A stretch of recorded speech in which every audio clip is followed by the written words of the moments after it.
مباشرة. ادي التحضير على طول تاني.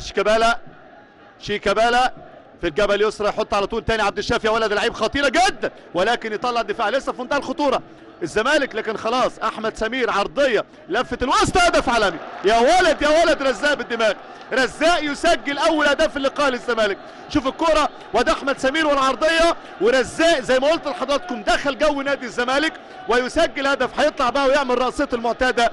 اذا رزاق يتقدم للزمالك ويسجل كرة جميلة جميلة جميلة. اسمراني مع اسمراني يلتقوا، الاسمراني واسمراني الزمالك في العصر الذهبي تيجانا اسماعيل يوسف.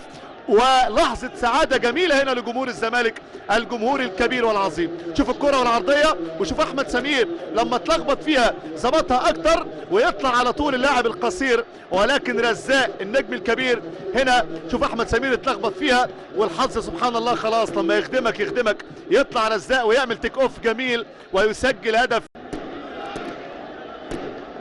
عدي يضغط هنا شيكابالا، رزاق يعدي، رزاق يجتهد، رزاق يسدد الهدف الثاني. الهدف الثاني عن طريق رزاق، فتحت مع رزاق خلاص، خلصها رزاق. 2-0، هدف عن طريق رزاق، مرة بالراس ومرة بالقدم. اذا الزمالك يتقدم بالهدف الثاني، الزمالك باقل مجهود، الزمالك بدون جهده واداؤه المعروف يتقدم رزاق. وادي السقفه وادي الرأسه اللي علمها للاعيبه الزمالك، وادي شيكابالا وجمهور الزمالك.